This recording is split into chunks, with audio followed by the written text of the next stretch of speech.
د خپو نه چاپېره دي تورسري راته چغې وباسي او تورسري دغه یو خبره کوي کامرانه زه چې خبره وسم حالات زما مخې ته شي چې د شپې یم اوده یم پرې خوب کې مې را دغه شي معمولي د اوبو کړه سوړه منو نیغ په کټ کې کښېنم چې یاره بیا چېرته سیلاب دی تورسري ما ته دغه وایي زنانه خویندې دغه وایي چې د مرګ نه یاره نشته خو که دا سیلاب راشي او مونږ ویسي مونږ په داسې حالاتو کې چې زمونږ په وجود کپړه نه دا خو به ډېر بدخالي کامران صاحب دا خو بس الله تعالی د انسان هسې هغه همت او حوصله چوته کړي نو لومبنی کار مې دا کړی و چې یاره سکول ته مې ټلیفون وکړو په دې چمړی چې دی نو بلا شي ماشومان چې دي په دغې پرایویټ سکول کې دي نو هغه ته مې دومره په چغو چغو دا خبرې کړې چې لږ واړه راپرې نه دی سیلاب دی انکیس که داسې نه وی شوې نو نن به خلکو بېشونه یې را کړې وه سلامونه او احترامات قدرمنو د پیر بابا دغه سیلابي صورتحال خو وخت په وخت تاسو در رسوم زه شکر د الله پاک په دې باندې ادا کوم چې زمونږ استاد محترم زمونږ ملګری د صحافت دنیا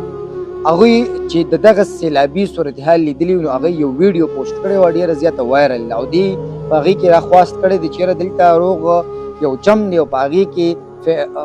روغ محله کې خلک چې دی هغه ډېر زیات ګیر دی د دې هغه ویډیو چې هغه ډېره زیاته وایرل شوې وه په هغې باندې بیا خلک چې ډېر زیات موبلایز شوي دي د دې سره خبرې کو چې دې څه لیدلي دي په ټایم کې د دې څه احساسات وو سر لاول خو شکر دا دی چې تاسو بچې څه احساسات مو په هغې ټایم کې کامران صاحب دا خو بس الله تعالی د انسان هسې هغه همت او حوصله چوته کړي نو لومبنی کار مې دا کړی و چې یاره سکول ته مې ټلیفون وکړو په دې چمړی چې دی نو بلا شي ماشومان چې دي په دغې پرایویټ سکول کې دي نو هغه ته مې دومره په چغو چغو دا خبرې کړې چې لږ واړه راپرې نه دی سیلاب دی انکیس که داسې نه وی شوې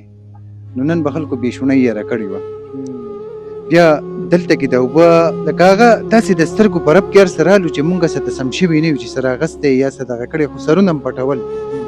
بار چې دغې ګیټ ته ورسېدم جو چغې شوې دلته کې په دې چم کې د وتو لږه ډېره لار وه مشر رور رانه هغلته لاړو او وراره مې رانه م ووتو واړه خو په سکول کې و پای ټایم کې چې په دې چمړی کې په دې ګاونډ کې چغې مې واورېدې نو واپس مې راودانګل په دې سیړی سیده وختم بره چې ګورم جو زنانه د دې ځایګونو پورې په اوبو کې ډوبې دي ماشومان په اوبو کې ډوب دي نو بس هغه خدای پاک هسې هغه لار داسې جوړه کړه چې یو سیړی پرته و جو زر مې هغه راواغسته جو څه په هغې راچوته وه څه پړي پرې چت باندې پراته وو جو څه په هغې راچوته وه بیا په دغې دوران کې موبایل چې دی نو کار پرېښودو خو صرف یو نیټورک کار کوو چې کال به پې کېدو او په پیره کې به نیټورک هم کار کوم نمبر چې څومره ما زما کوشش دا چې ټول خلک خبر کما په دې ټیم کې مې سوچ دا راغی چې راشي یو ویډیو وکړه په هغې ویډیو کې هغه خبره ما په داسې انداز کړې چې یاره خلک غر کېږي دلته ماشومان نه د خپو نه چاپېره دي تورسري راته چغې وباسي او تورسري دغه یو خبره کوي کامرانه زه چې خبره وسم حالات زما مخې ته شي چې د شپې یم اوده یم پرې خوب کې مې را دغه شي معمولي د اوبو کړه سوړه منو نیغ په کټ کې کښېنم چې یاره بیا چېرته سیلاب دی تورسري ما ته دغه وایي زنانه خویندې دغه وایي چې د مرګ نه یاره نشته خو که دا سیلاب راشي او مونږ ویسي مونږ په داسې حالاتو کې چې زمونږ په وجود کپړه نه دا خو به ډېر بدخالي داسې حالات او بیا د ماشومانو هغه چغې او هغو له د دروغو تسلی ورکول چې یاره هلیکاپټر راځي او ټلیفون مې کړی دی او هېڅ هم نه بس په دغه ټایم کې بیا خپل پلار والد محترم ته خپل والدې صاحبې ته دې ته خراج تحسین پیش کوم چې هغوی د همت او حوصلې نه کار واغستو زما والده صاحب چون کې یو دینداره ښځه ده او په لاس کې قرآن شریف په ور سړی کښېني چې یاره مرګ نه تېښته نشته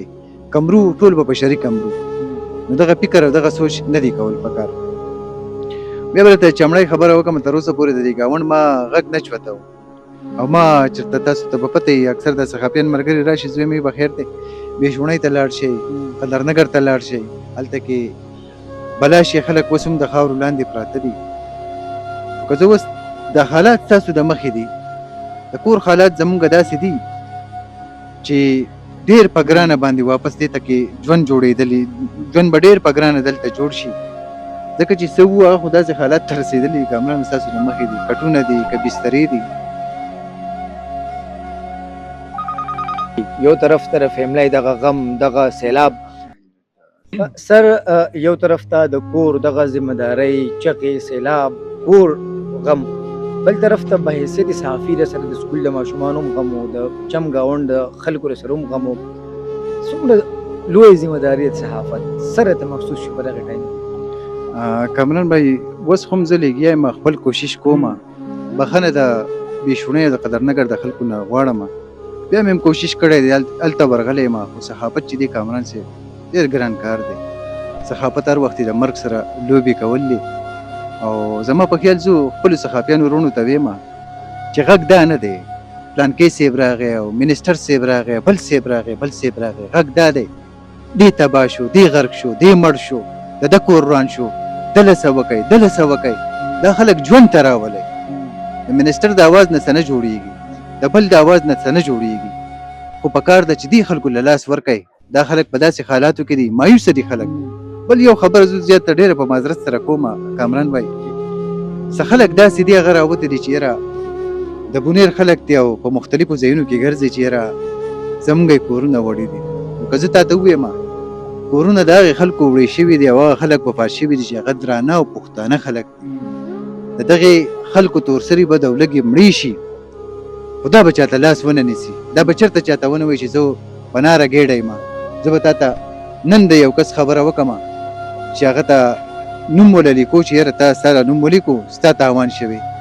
هغه ورته یاره زما خدای شتې سړیا زما خدای شتې کېږي به ما له نوم مه لیکئ زه په اوږه باندې بوجۍ د بازاره نشم راوړی چې سبا ما ته خلک ګوته نیسي چې یاره تا راشن وړی نو یو به مې دغې خلکو ته دغه درخواست وي چې له چا سره مرسته کوئ په پرده کې کوئ او که پټو سیشن له راځئ دلته کې نو بالکل پکار نه ده چې راشئ قدرمنو د بهلول باچا صاحب حوصلې ته زه سلام کوم اوس هم خپل صحافتي سرګرمۍ چې دي هغه کي